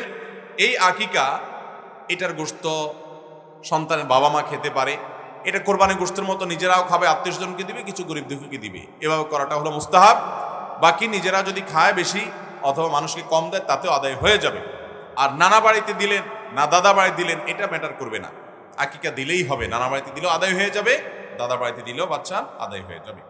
পৃথিবীর অনেক জায়গায় অনেক লোক এক সময় মারা যাচ্ছে এবং একই সাথে তাদের কবর হচ্ছে। প্রশ্ন হলো, একসাথে রাসূল সাল্লাল্লাহু আলাইহি সাল্লামকে কবরে কিভাবে দেখানো হয় এবং কিভাবে তাদের সওয়াল জবাব অনুষ্ঠিত হয়? এ ধরনের প্রশ্ন আমাদের অনেকের মনে আসে যে পৃথিবীর বিভিন্ন প্রান্তে একই সঙ্গে বহু মানুষকে কবর দেওয়া হচ্ছে। মুহাম্মদ সাল্লাল্লাহু আলাইহি সাল্লাম তো একজন। আমরা জানি মানুষের মৃত্যুর পর বারজাখী জীবন মানে হলো মৃত্যুর পর মানুষ যে জগতে থাকে, সেটা কবরস্থ হতে পারে, সেটা কোনো মানুষকে বাগে খেয়ে ফেললে তার পেটে গিয়ে তার শরীরের সাথে মিশে গিয়ে সে জায়গায় অবস্থিত হতে পারে, মাটির সাথে মিশে যেতে পারে, আগুনে পুড়ে ছাই হয়ে ভস্ম হয়ে যেতে পারে। মানুষের ধ্বংসাবশেষ যে অবস্থায় থাকুক না কেন, সেই জগৎটাকে বলা হয় বারজাখী জগৎ। কোরআনে আল্লাহ বলেছেন, ওয়া মিন ওয়ারাইহিম বারযাখুন ইলা ইয়াউমি ইউবআসুন, মৃত্যুর পর কিয়ামতের আগ পর্যন্ত মানুষের যে জীবন আছে এটা হলো বারজাখী জীবন। এই বারজাখী জীবনে আমরা জানি মুনকার এবং নাকির ফেরেশতারা সওয়াল জবাবের মুখোমুখি করেন। নবী করিম সাল্লাল্লাহু আলাইহি সাল্লাম থেকে বিশুদ্ধ সূত্রে বহু হাদিসে মর্মে বর্ণিত হয়েছে। কবরে এই প্রশ্নোত্তরের মুখোমুখি হওয়ার বিষয়টিকে অস্বীকার করা, এটা ইসলামকে, হাদিসকে অস্বীকার করার নামান্তর। তো প্রশ্ন হলো, নবী সাল্লাল্লাহু আলাইহি সাল্লামকে ফেরেশতারা একজন মৃত মানুষকে রূহ দিয়ে প্রশ্ন করেন যে তোমার রব কে, তোমার দিন কি, এবং তুমি এই ব্যক্তি সম্পর্কে কি বলো। এখানে অনেক ওলামায়ে কেরাম, অনেক মুহাক্কিক বিশ্লেষকগণ বলেছেন যে নবী সাল্লাল্লাহু আলাইহি সাল্লামের ছবি দেখিয়ে বা তাকে দেখিয়ে প্রদর্শন করে বলা হয়, কিংবা তার নাম সব উল্লেখ করে বলা হয় যে তার সম্পর্কে তোমার মন্তব্য কি। এখন যদি তাকে, তার প্রকৃতি, তার রূপ উপস্থাপন করা হয়, তাহলে সেটা একসাথে এত মানুষের কবরে কিভাবে হয়? এর উত্তর হলো যে আল্লাহ রাব্বুল আলামিন পারেন না এমন কোন জিনিস আছে? একই সঙ্গে শত শত হাজার হাজার লক্ষ লক্ষ মানুষ, তারা পৃথিবীর বিভিন্ন প্রান্ত থেকে অনেক কিছু এখন দেখতে পায়, বিশেষ করে ছবি, ভিডিও, এগুলো রিলে হওয়ার এই যুগে ডিভাইসের মাধ্যমে একই জিনিস, একই ছবি, একই ভিডিও, একই মানুষের বক্তব্য, একই আপনার চিত্র, একই সঙ্গে লক্ষ লক্ষ কোটি কোটি মানুষ বিভিন্ন জায়গা থেকে দেখতে পারে কি পারে না। তো এই যুগে এই প্রশ্ন করা তো খুব একটা যৌক্তিক কোনো প্রশ্ন না। আজ থেকে 500 বছর আগে, 600 বছর আগে, 1000 বছর আগে মানুষ যখন এই টেকনোলজি দেখে নাই, তখন এই প্রশ্ন করলে সেই প্রশ্ন যৌক্তিক ছিল যে কিভাবে এটা হবে। এটাও আরেক মিরাকল যে 1450 বছর আগে কোরআন এবং হাদিস যা বলেছে তার অনেক কিছুই তখনকার মানুষের কাছে বুঝে আসে নাই, কিন্তু এখন আমাদের কাছে দিনের আলো মতো পরিষ্কার হয়ে গেছে। হয়েছে না হয় নাই? মানুষের সমস্ত আমলগুলো কিয়ামতে মাপা হবে। আমল আবার কিভাবে মাপে? আমল তো কাজ, কাজ তো আর ধরা ছোঁয়া যায় না। এটা তো অস্পৃশ্য জিনিস, এটা তো অদৃশ্যের জিনিস, এটা তো পরিমাপ করতে পারার কথা নয়। কিন্তু আল্লাহ তাআলা কোরআনে কারীমে বলেছেন, ওয়ানাদউ মাওয়াজিনাল কিসত লিয়াউমিল কিয়ামা, কিয়ামতের দিন আমি ইনসাফের দণ্ড প্রতিষ্ঠা করব। ফামাই ইয়ামাল মিসকালা যাররাতিন খায়রান ইয়ারা, যাররা পরিমাণ যদি কেউ ভালো কাজ করে সে তার পরিণাম বা তার পুরস্কার দেখবে কিয়ামতে। খারাপ কাজ করলে তার পরিণাম এবং তিরস্কারও সে দেখবে। এখান থেকে বোঝা যায় বান্দার আমল আল্লাহ তাআলা পরিমাপ করবেন। আল্লাহ আমল পরিমাপ করবেন, মিজান দণ্ড কায়েম করবেন এবং আমল মাপবেন বলেছেন। কিভাবে আবার আমল মাপবেন? এটা তো একসময় পৃথিবীর মানুষের কাছে বুঝে আসেনি। এখন থার্মোমিটার আবিষ্কার হয়েছে, আরো অনেক এমন যন্ত্র আবিষ্কার হয়েছে যা অনেক কিছু মাপতে পারে। পরিমাপ করার মতো এরকম বহু যন্ত্র আবিষ্কার হয়েছে যেগুলোর দিকে তাকালে বোঝা যায় যে মানুষের কর্ম ভালো কিংবা মন্দ সেটা পরিমাপ করা কোনো অসম্ভব বিষয় নয়। কিন্তু এই আয়াতগুলো যখন নাজিল হয়েছে তখন দুনিয়ার মানুষ এগুলো দেখে নেই, বুঝে নেই। এখন আমরা বুঝছি। অতএব বোঝা গেল আল্লাহ যা বলেছেন তার সবগুলাই সঠিক এবং সবগুলাই বাস্তবসম্মত। হয়তো আমাদের বুঝে আসছে অথবা আমাদের পরের জেনারেশন বুঝে আসবে, কিন্তু বুঝে আসতে বাধ্য। এবং তিনি অযৌক্তিক, অসম্ভব কোনো কথা বলেন নাই। আল্লাহর জন্য অসম্ভব বলতে কোনো কিছু হতে পারে, তিনি কাদির। অতএব বারজাখী জীবনে যদি তাকে, মৃত ব্যক্তিকে যদি প্রশ্ন করা হয় যে মুহাম্মদ যাকে বলা হতো তার সম্পর্কে তোমার বক্তব্য কি, তাহলে তার কোনো কথাই নেই। শত শত হাজার হাজার লক্ষ লক্ষ কোটি কোটি মুনকার নেকিরের বাহিনী একই সঙ্গে বহু মানুষের প্রশ্ন উত্তরের মুখোমুখি তারা করতে পারেন, আয়োজন করতে পারেন। আবার তাদের সদস্য সংখ্যাও অগণিত থাকতে পারে। অদৃশ্যের জগৎ, তার প্রকৃত ইলম এবং মূল বিষয়টা একমাত্র আল্লাহ তাআলার কাছেই আছে। তবে এইটুকু আমরা জানি যে এগুলোর কোনোটাই অসম্ভব আল্লাহর জন্য। এরপরে প্রশ্ন হলো, আপনারা তরুণ সমাজকে ধ্বংসের হাত থেকে বাঁচাতে কি করেছেন? আমাদেরকে অনেকে প্রশ্ন করে যে আপনারা এত ওয়াজ মাহফিল করেন, এত ওয়াজ নসিহত করেন, মসজিদের মিম্বর থেকে এত কথা বলেন, কই আমাদের সমাজের মানুষকে খারাপের হাত থেকে তো আপনারা বাঁচাতে পারলেন না। আমরা সেসব ভাইদেরকে বিনয়ের সাথে বলতে চাই, বিশেষ করে তরুণদের কথা যেহেতু আসছে, তরুণদেরকে ধ্বংস করার জন্য শত শত ব্যবস্থা সারা দেশে, সারা দুনিয়াতে করা হয়েছে তাদেরকে ধ্বংস করবার জন্য। ওলামায়ে কেরাম তাদেরকে টেনে টেনে জাহান্নামের হাত থেকে, ধ্বংসের হাত থেকে বাঁচাবার জন্য চেষ্টা করছেন। আমরা চেষ্টা করে যদি 1 ডিগ্রি তাদেরকে ধ্বংস করার জন্য চেষ্টা করা হয়, তার চাইতে কয়েক গুণ বেশি ডিগ্রি। তারা কিভাবে বাঁচবে? এই যে মাদকের কথা বলুন, মাদকের বিরুদ্ধে ওলামায়ে কেরাম এদেশে প্রতিটা জায়গা থেকে কথা বলে যাচ্ছেন। যৌতুকের বিরুদ্ধে, যৌতুক এদেশ থেকে যতটুকু বিদায় হয়েছে তার সবটুকু অবদান এদেশের আলেম সমাজের। আলেম সমাজের সারা দেশব্যাপী মসজিদে, মাহফিলে, ইসলামিক আয়োজনে, প্রোগ্রামে, বই পুস্তকে, লেখালেখিতে, বক্তব্যে তারা যৌতুকের বিরুদ্ধে যে শক্ত অবস্থান নিয়েছেন, এই অভিশাপ সমাজ থেকে বিদায় হয়েছে যতটুকু, তার সবটুকুন কৃতিত্ব এদেশের আলেম ওলামাদের। অন্যরা সমাজকে নষ্ট করে, আলেমরা সেটাকে ঠিক করার জন্য তাদের সর্বস্ব বিলীন করে দেয়, চেষ্টা করে। আমাদের যুবকদেরকে মা বাবার অবাধ্য করেন আপনারা। নাটক, সিনেমা, নোবেল উপন্যাসের মাধ্যমে কিভাবে মা বাবার অবাধ্য হবে? একটা মেয়েকে একটা ছেলে পছন্দ হয়েছে, তার সাথে অবৈধ সম্পর্ক করছে, মা বাবা বাধা দিছে, হাতে নিয়ে তারে পালায়ে গেছে, এরপরে মা বাবা, গোটা সমাজ সবার বিরুদ্ধে গিয়ে হলো তার তথাকথিত প্রেমকে সে জয় করে ছেড়েছে। এই ট্রেনিং না সারাদিন দেয় এরা? তো আমার যুব সমাজকে নষ্ট করার জন্য শত শত ট্রেনিং এর ব্যবস্থা আপনারা করেছেন, আলেম ওলামারা তাদেরকে বাঁচাবার চেষ্টাটা করে যাচ্ছেন। এবং এই যে জুয়া, গত 2-3 দিন আগে কয়েকজন ইউটিউবার গ্রেপ্তার হয়েছে, আপনারা জানেন। তাদের অপরাধ ছিল তারা জুয়ার অ্যাডভার্টাইজমেন্ট করতেন। তাদের বিভিন্ন ইউটিউবের কন্টেন্টের মধ্যে তারা জুয়ার বিভিন্ন, বিশ্বব্যাপী জুয়ার বিভিন্ন ওয়েবসাইট, সেগুলার প্রচার প্রচারণা করতেন।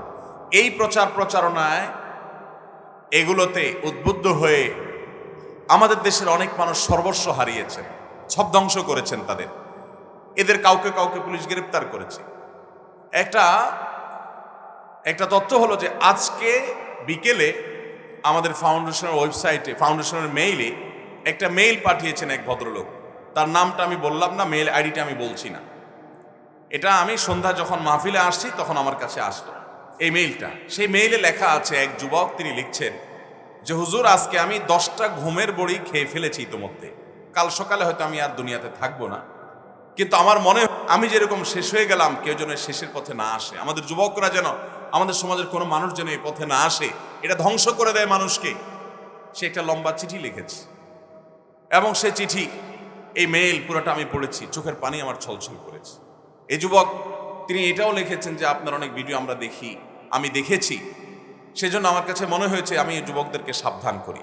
তো যুবকদেরকে ধ্বংসের হাত থেকে বাঁচাবার জন্য আলেমরা চেষ্টা করেন, কিন্তু তাদেরকে ধ্বংস করার জন্য বহু জুয়ার প্রতিষ্ঠান খুলে সেগুলোর প্রচারণা চালায় কি আলেমরা? যুবকদেরকে ধ্বংস করার জন্য এই সমস্ত আয়োজনগুলো কি আলেমরা করে? যত দুর্নীতি এদেশে, যত দুর্নীতি হয়েছে, যত দুর্নীতি হয়, এগুলো আলেমরা করে? আলেমরা সেগুলোর বিরুদ্ধে বলে, তারা স্রোতের বিপরীতে দাঁড়ানোর চেষ্টা করে। অতএব এতে যতটুকু কাজ হয় আলহামদুলিল্লাহ, যদি কাজ কমও হয় আল্লাহর কাছে ওলামারা যদি ইখলাসের সাথে এই কাজ করেন, ইনশাআল্লাহ তারা আল্লাহর কাছে বিনিময় লাভ করবেন এবং উত্তম বিনিময় পাবেন। আল্লাহ তাআলা আমাদের যুবকদেরকে ধ্বংসের হাত থেকে বাঁচার তৌফিক দান করুন। আল্লাহ তাআলা কোরআনে জুয়াকে হারাম করেছেন, মাদককে হারাম করেছেন, বিবাহ বহির্ভূত সম্পর্ককে আল্লাহ তাআলা হারাম করেছেন। কেন করেছেন এগুলো আমাদের বুঝে আসে না।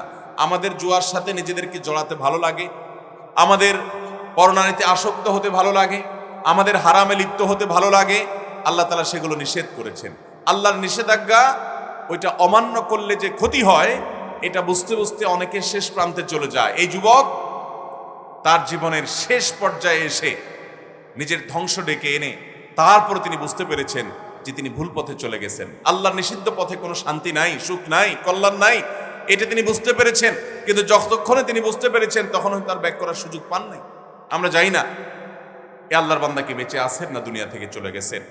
আল্লাহ তাআলা আমাদের যুবকদেরকে হেফাজত করুন, আমাদের সমাজের প্রত্যেকটা মানুষকে আল্লাহ তাআলা হেফাজত করুন। আমাদের ভবিষ্যৎ বংশধর, আমাদের ভবিষ্যৎ আলোকোজ্জ্বল ভবিষ্যৎ যারা বিনির্মাণ করবে, সে সমস্ত আদরের সন্তানদেরকে শয়তানের এই সকল ডালপালা থেকে, এই সকল জাল থেকে আল্লাহ তাআলা আমাদের সন্তানদেরকে হেফাজত করুন, বাঁচিয়ে রাখুন। ভাইরা আমার, এই সমাজ এটাকে ধ্বংসের হাত থেকে বাঁচাবার জন্য আমাদেরকে জাগতে হবে, বাবা মাদেরকে জাগতে হবে। আপনার সন্তান ধ্বংস হয়ে গেলে এরপর আপনি আফসোস করে আর কাজ হবে। সবাই চেষ্টা করবো তো ইনশাআল্লাহ বাঁচার জন্য। আল্লাহ যা নিষেধ করেছেন সে পথে কল্যাণ কখনো থাকতে পারে, এটা যদি আপনার বুঝে না আসে তো ধ্বংস হওয়া পর্যন্ত অপেক্ষা করে তারপর বুঝে আসবে। যুবক যেরকম বুঝে আসছে, আল্লাহ তাআলা আমাদের সবাইকে হারাম থেকে বেঁচে থাকার তৌফিক দান করুন। এরপরে প্রশ্ন হলো, নামাজে রুকু এবং সিজদা যে তাসবিহ বা দোয়া পাঠ করা হয় তা কি বেজোড় পড়তে হবে নাকি জোর পড়লে কোনো সমস্যা হবে? রুকু সিজদার তাসবিহ, রুকুতে আমরা সুবহান রাব্বিয়াল আযীম পড়ি, সিজদা সুবহান রাব্বিয়াল আলা পড়ি। এই তাসবিহ দুইটা ছাড়াও কিন্তু আরো তাসবিহ আছে, আমরা অনেকে জানি না। যেমন রুকুতে সুবহান রাব্বিয়াল আযীম ছাড়া আরো তাসবিহ আছে, সিজদাতেও আছে একই তাসবিহ, সুবহুন কুদ্দুস রব্বুল মালাইকাতি ওয়ার রূহ, আল্লাহর পবিত্রতা জ্ঞাপন করা হচ্ছে। আবার আরেকটা আছে সুবহানাদিল জাবারুতি ওয়াল মালাকুত ওয়াল কিবরিয়া ওয়াল আযামা, নবী করিম সাল্লাল্লাহু আলাইহি ওয়াসাল্লাম এগুলো রুকু সিজদাতে পড়তেন। আমরা শুধু একটাই শিখছি, ওইটাই মুখস্থ রাখছি, অথচ আরো দোয়া আছে। তো যাই হোক, এই তাসবিহগুলো আমরা রুকুতে যখন পাঠ করব, কয়েক রকমের তাসবিহ পাঠ করা যেতে পারে, যেগুলো হাদিসে বর্ণিত আছে সবগুলো। তো এই তাসবিহগুলো কি জোর পড়তে হবে না বেজোড় করতে হবে? এর উত্তর হলো যে নামাজের মধ্যে তাসবিহগুলো যদি বেজোড় হয়, বেজোড় পাঠ করা হয় তাহলে উত্তম, ভালো। কিন্তু জোর পড়লে যে নামাজ হবে না তা কিন্তু না, জোর পড়লেও নামাজ হয়ে যাবে। অতএব এই তাসবিহগুলো আমরা 3 বার, 5 বার, 7 বার, 9 বার, 11 বার এরকম বেজোড় সংখ্যক বার চাইলে আমি একেবারে অনেক সময় ধরেও পড়তে পারি, সে সুযোগ আছে। নবী করিম সাল্লাল্লাহু আলাইহি সাল্লাম রুকু সিজদা বিশেষ করে তাহাজ্জুদের নামাজে অনেক লম্বা সময় নিয়ে করতেন। আপনি নামাজে যত বেশি সময় দিবেন, আপনার মালিকের সাথে তত বেশি আপনার কানেকশন গড়বে, কানেক্টেড হতে পারবেন তত বেশি। অতএব নামাজে অনেক সময় দেওয়ার চেষ্টা করা। আমরা তো হুলস্থুল করে নামাজ পড়ি, এই জন্য আল্লাহর সাথে কানেকশন হয় না, দোয়াও কবুল হয় না। আপনি কানেক্টেড হওয়ার চেষ্টা করেন আল্লাহর সাথে, এটা পাওয়ার হাউসের সাথে কানেক্টেড হওয়ার মতো, নেটওয়ার্কের সাথে কানেকশন হওয়ার মতো। আপনি যখন যত বেশি কানেক্টেড হবেন তত বেশি আপনি আল্লাহর কাছে আপনার চাওয়াগুলোকে পেশ করতে পারবেন। এই জন্য রুকু সিজদা লম্বা সময় দিবেন, রুকু সিজদার তাসবিহগুলো যত বেশি সংখ্যক পারেন পড়বেন, এবং সেগুলো বেজোড় সংখ্যক বারই পড়তে হবে এমন কোনো কথা নাই, জোর হয়ে গেলেও নামাজ হয়ে যাবে, তবে বেজোড় সংখ্যক বার হওয়াটা উত্তম। ইন্নাল্লাহা বিত্রুন ইউহিব্বুল বিত্রা, কারণ আল্লাহ বেজোড়, তিনি বেজোড়কে পছন্দ করেন। এই হিসাবে বেজোড় সংখ্যক বার করা ভালো। এরপরে প্রশ্ন হলো, বর্তমানে সৌদি আরব সরকার আইন করেছে ওমরা পালনকারী একজন একবারই আল্লাহর ঘরে ঢুকতে পারবে, তবে আল্লাহ প্রেমিকদের একবার আল্লাহর ঘরে ঢুকে মন ভরে না।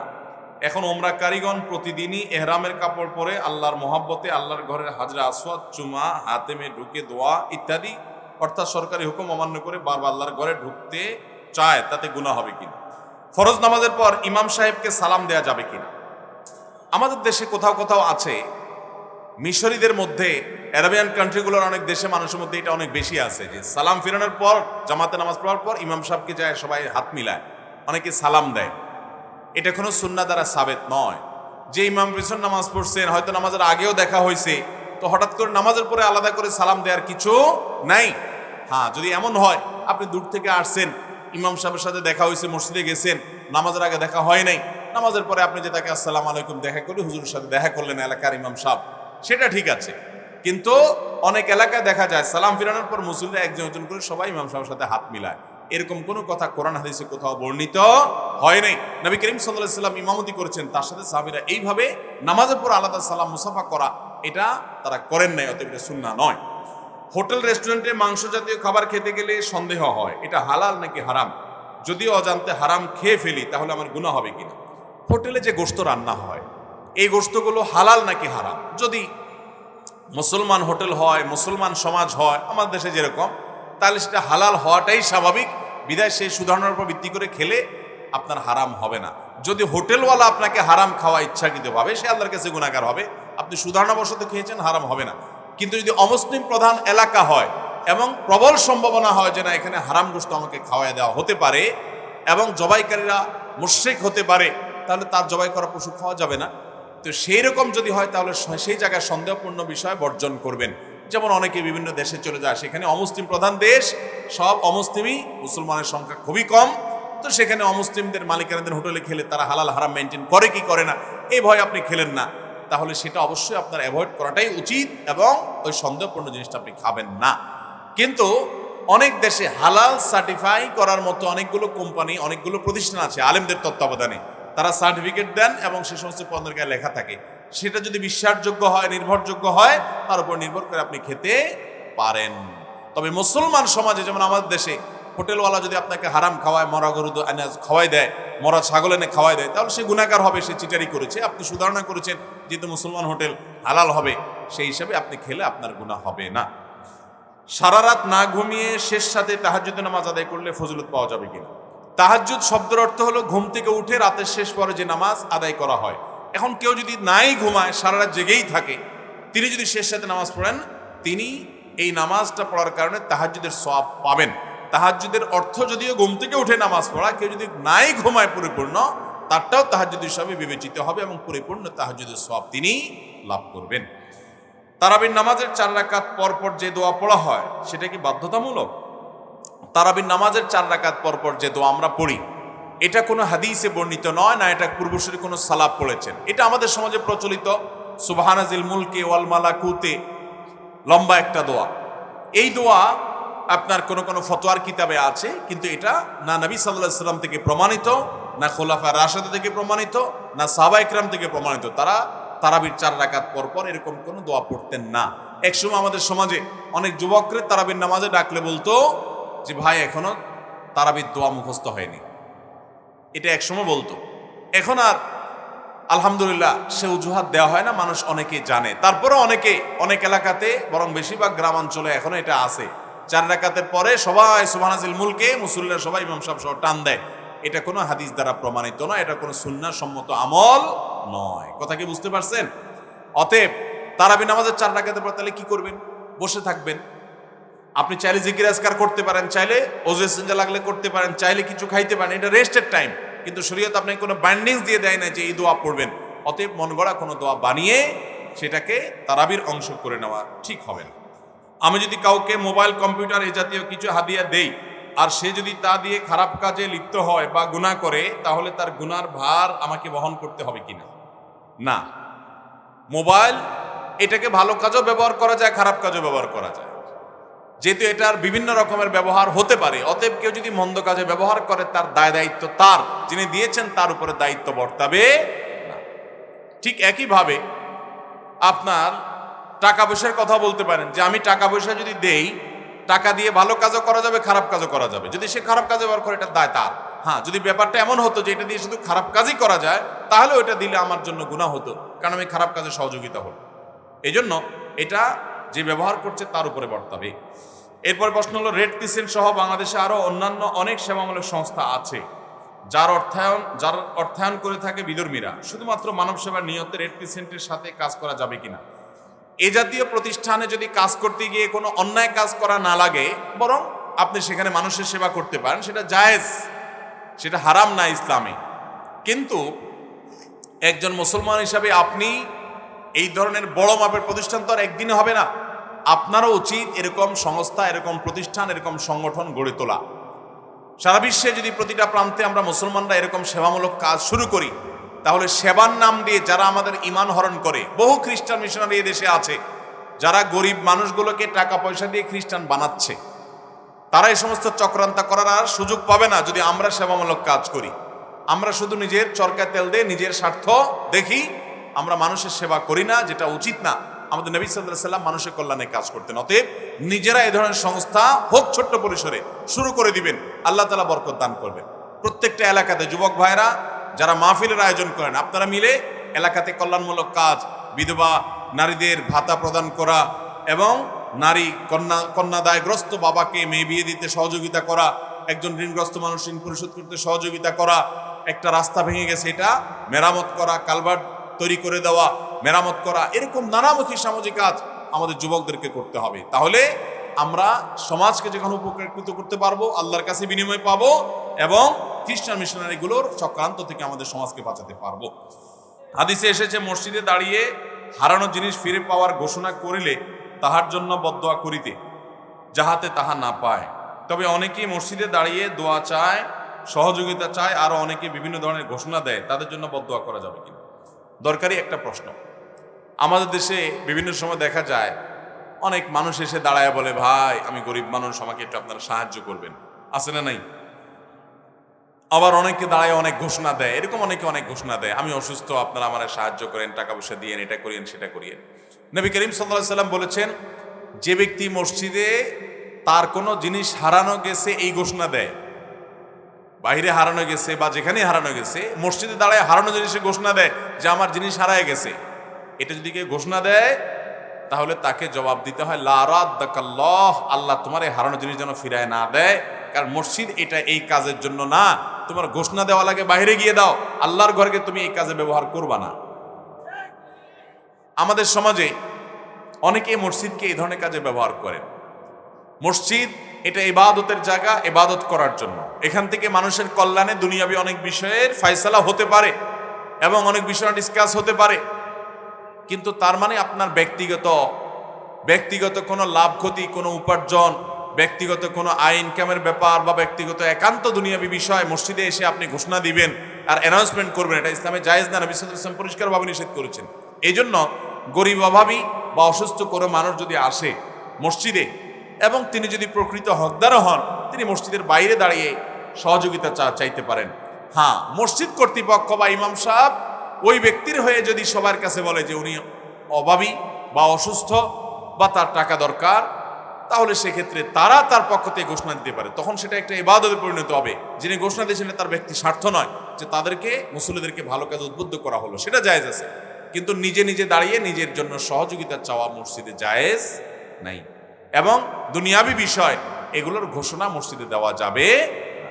ভাইরা আমার, সৌদি সরকার তওয়াফের জায়গা, যেটা মাতাফ অর্থাৎ তওয়াফের যে হাউস, কাবার চত্বর, ওই জায়গাটাতে এহরাম পরা অবস্থায় ঢুকতে দেয়, এর বেশি ঢুকতে দেয় না।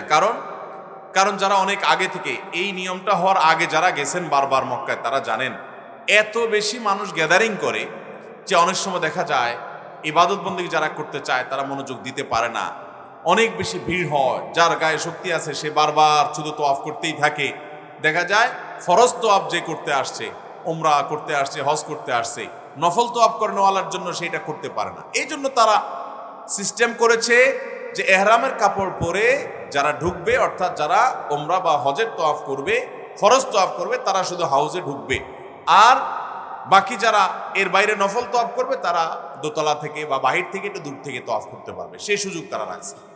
এখন আমাদের দেশ থেকে যারা হাজী সাহেবরা যায়, তাদের অনেকে আছেন যে বারবার একটু নিচে নেমে তোয়াফ করতে মনে চায়, কাবার কাছাকাছি যেতে মনে চায়। তো আমি অনেককে দেখেছি যে তারা এহরামের কাপড় পরে হাজী সাহেব ওমরাকারী সেজে ভিতরে ঢুকে। আসলে তারা ওমরাকারী না, ওমরা তার হয়ে গেছে। এখন সে ঢুকতে হলে ওই যে যারা ডিউটিতে থাকে পুলিশ, তারা এহরামের কাপড় দেখে দিয়ে ঢুকতে দেয়। এই জন্য এহরামের কাপড় পরে ওমরাকারী সেজে সে যাচ্ছে, আসলে সে ওমরাকারী না। এই জিনিসটা জায়েজ আছে কি? এর উত্তর হলো যে এটা এক ধরনের অসততা।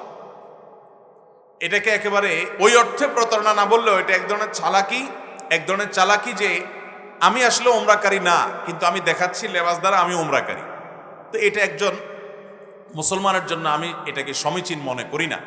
তারা যে নিয়ম করেছে এটা শৃঙ্খলার স্বার্থে, তারা তো এটা করে না যে পয়সা নিলে ঢুকতে দিব, পয়সা না দিলে ঢুকতে দিব না, এরকম তো না। বরং এটা শৃঙ্খলার স্বার্থে ভিড় কমানোর জন্য করেছে। অতএব এটা মানাটাই আমাদের জন্য উচিত। একান্ত যদি আপনার বারবার উমরা করতে মনে চায়, তোয়াফ করতে মনে চায়, তাহলে আপনি যথানিয়মে আবার উমরা মিকাত থেকে ইহরাম পরে আপনি উমরা করেন। আপনি মদিনা যান, মদিনা থেকে আসার পথে আবার উমরা করেন, সেটা জায়েজ আছে। কিন্তু এইভাবে আপনি ছলছাতুরির আশ্রয় নেওয়া, এটাকে আমরা ব্যক্তিগতভাবে, আমি অন্তত এটাকে সঠিক কাজ মনে করি না। তারপরেও অনেকে মনে করেন যে না, আমি তো আল্লাহর ঘর তোয়াফ করবো, সে বাধা দেওয়ার কে? একটা শৃঙ্খলা, একটা নিয়ম যদি আমরা রক্ষা না করি, তাহলে কোনো জায়গায় কিন্তু আমরা ভালোভাবে কোনো সার্ভিস পাবো না। তারা যে বলে যে এদিক দিয়ে ঢুকেন, এদিক দিয়ে বাইরে হন, কেউ যদি বলে আল্লাহর ঘরে আমি ঢুকবো, এ বাধা দেওয়ার কে? এটা তো ভুল হবে। এটা তো আমাদের শৃঙ্খলার জন্যই করা হয়েছে। আমরা যদি সবাই যার যার মতো এরকম করতে থাকি স্বেচ্ছাচারিতা, তাহলে সেখান থেকে আমরা কেউ সার্ভিস পাবো না। বিধায় এই নিয়মগুলো যেগুলো মানুষের কল্যাণেই করা হয়, সেগুলো অনুসরণ করা আমাদের উচিত।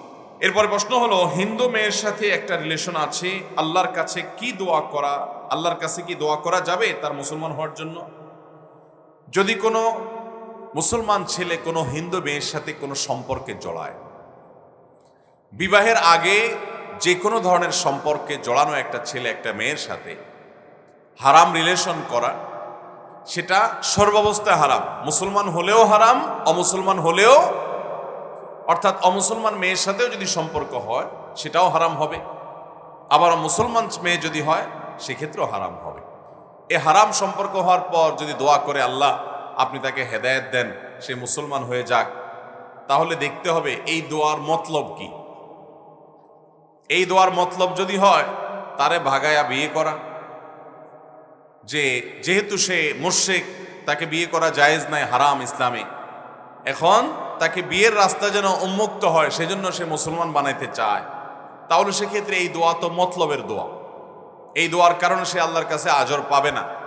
একজন মানুষ তাকে, অন্য ধর্মের মানুষ তাকে ইসলামে আনার জন্য যদি কেউ চেষ্টা করে, পরিশ্রম করে, দাওয়াত দেয়, বুঝায়, তাহলে সে আল্লাহর কাছে সওয়াব পাবে। কিন্তু এরকম মতলবী দোয়া করলে কি হবে না, সওয়াব হবে। তবে এটা ঠিক, যে কোনোভাবে তাকে যদি ইসলাম গ্রহণ করানো যায়, তাকে যদি ইসলাম সম্পর্কে জানানো যায়, এবং তিনি যদি স্বেচ্ছায় নিজে নিজে ইসলামের সৌন্দর্যে আকৃষ্ট হয়ে এই সত্যকে উপলব্ধি করে তিনি যদি ইসলামে আসেন, তাহলে অবশ্যই তাকে বিবাহ করা যাবে। কিন্তু বিয়ের উদ্দেশ্যে ইসলামে আসছে নামকা ওয়াস্তে, এরকম বহু আছে যে শুধুমাত্র বিয়ের জন্য আসছে, তার অন্তর থেকে সে মুসলমান হয় নাই। তো অন্তরের মালিক তো আল্লাহ তাআলা, নামকা ওয়াস্তে যদি সে ইসলামে আসে তাকে বিয়ে করা যাবে। কিন্তু ওই যে আগে বলে রেখেছি, মুসলমান হোক আর অমুসলমান হোক, একজন যুবকের জন্য একজন যুবতীর সাথে, একজন যুবতীর জন্য একজন যুবকের সাথে বিবাহ বহির্ভূত সম্পর্ক করা হালাল নয়, এটা হারাম। ইসলাম যেটা হারাম করে সেটা মানার মধ্যেই মানব জাতির কল্যাণ, আর সেটা না মানার মধ্যে মানব জাতির ক্ষতি, এ ব্যাপারে কোনো সন্দেহ নেই।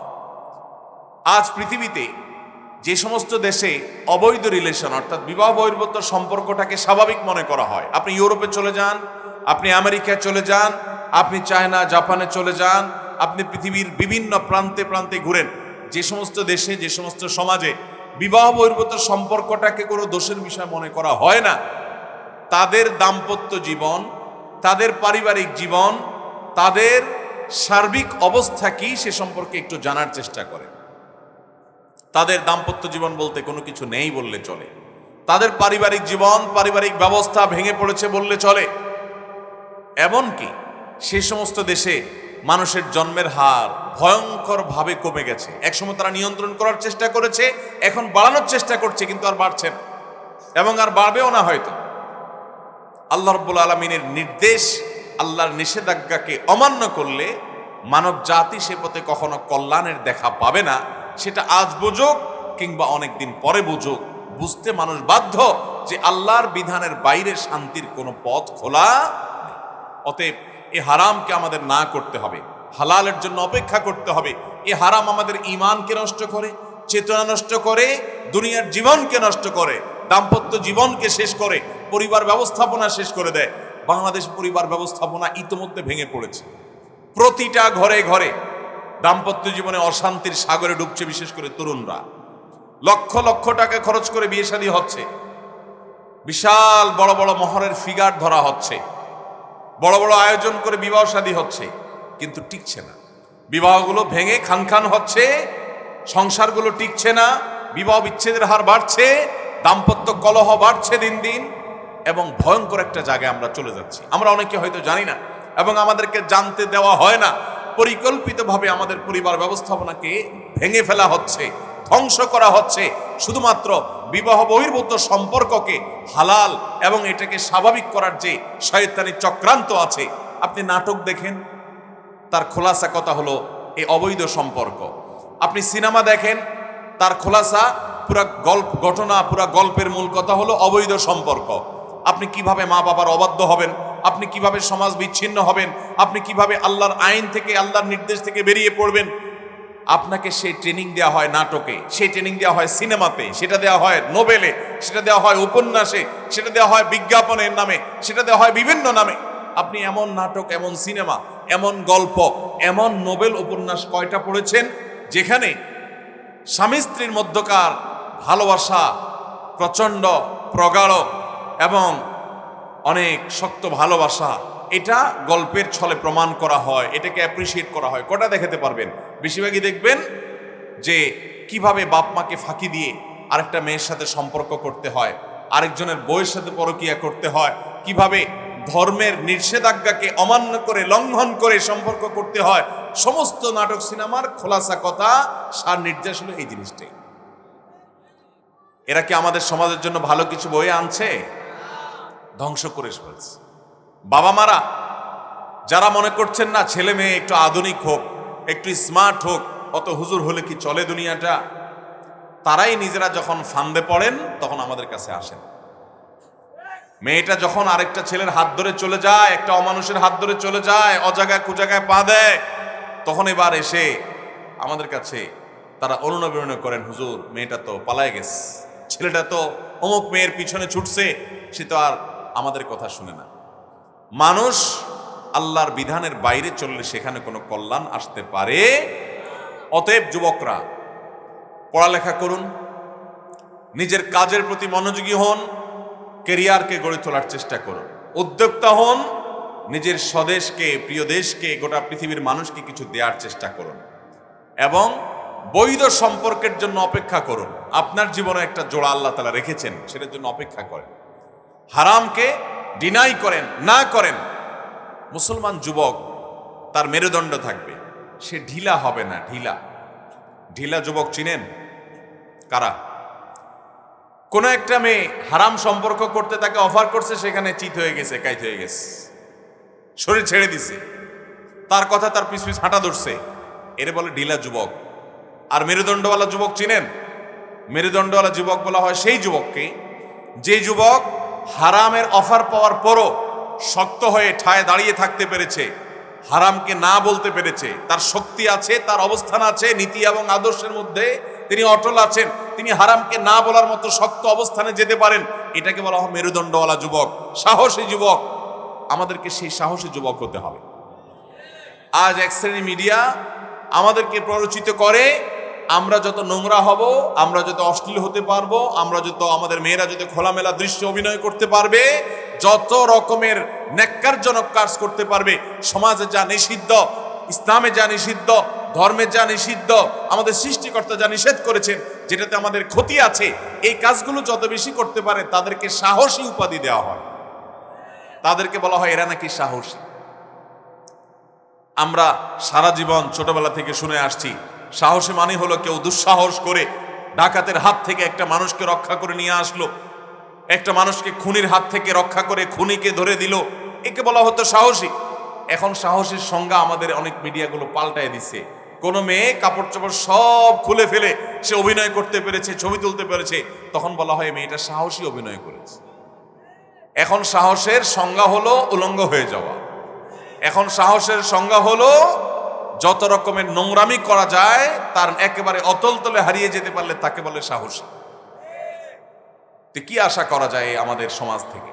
এই জন্য যুবকরা, আমরা প্রকৃত সাহসী হব, প্রকৃত মেরুদণ্ডওয়ালা যুবক হব। সমস্ত যুবক হারাম সম্পর্কে জড়িয়েছে, আমি জড়াবো না। আপনার জীবনে আপনার এই সকল ভালোবাসা, সকল আবেগ, সকল প্রেম, এগুলো উপস্থাপন করার মতো একজন মানুষ আসবে, একটু অপেক্ষা করেন। সকল ভালোবাসা তাকে উজাড় করে দিবেন এবং দাম্পত্য জীবনে সুখী হবেন। এখন দাম্পত্য জীবনে সুখ না আসার অন্যতম কারণ হলো এটা, অন্যতম একটা কারণ হলো এটা যে অজাগায় কুজাগায় ভালোবাসা খরচ করে জায়গা মতো গেলে আর ভালোবাসা হাতে পায় না, সব খালি হয়ে গেছে। ওই জরিনা সকিনা যেটারে যেখানে পাইছে ওখানে একটু দিছে, ওখানে একটু দিছে, ওর পিছে একটু ঘুরছে, দিয়া টিয়া, এবার বিয়ের পরে বুড়ো বয়সে যখন জায়গা মতো আসছে এবার আর ভালোবাসা পায় না, খুঁজে টান পড়ে গেছে। অতএব হারাম সম্পর্ককে না করবো তো ইনশাআল্লাহ। মনে রাখবেন, এই হারামের হাতছাড়িকে না করতে পারা, এটা হলো সবচেয়ে বড় মুত্তাকি যুবকের আলামত।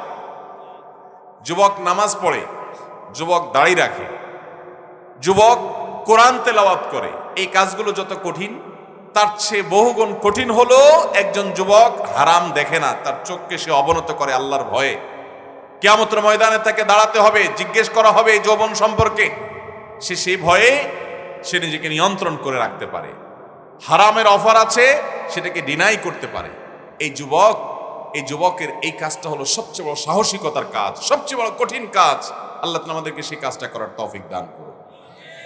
সামান্য একটা নারীর অবৈধ সম্পর্কের অফারকে যদি আপনি বা তার সৌন্দর্যকে যদি আপনি ডিনাই করতে না পারেন, আপনি কিভাবে দুনিয়ার সকল বাধা ডিঙ্গিয়ে আপনি মুসলিম জাহানের সফলতার জন্য কাজ করবেন? কিভাবে?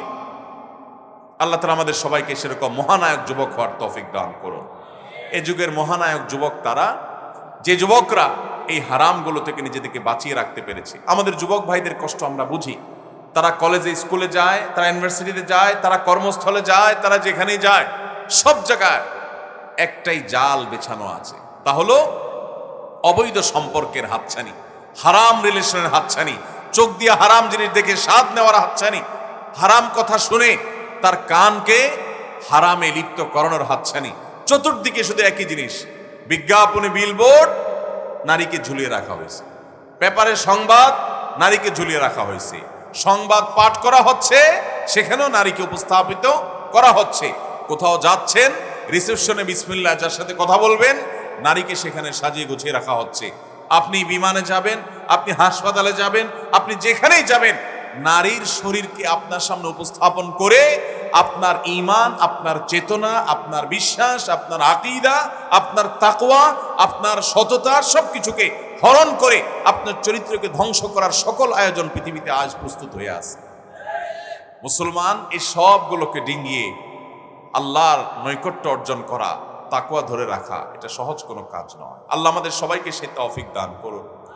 এই ফিতনা থেকে বাঁচা এই যুগের সবচেয়ে কঠিন। অন্য অনেক ফিতনা থেকে আপনি বাঁচতে পারবেন, এটা থেকে বাঁচতে পারবেন না। দুনিয়ার মোহ, টাকা পয়সার মোহ, এটা থেকেও বাঁচা যায়, কিন্তু এই জায়গা থেকে বাঁচা যায় না।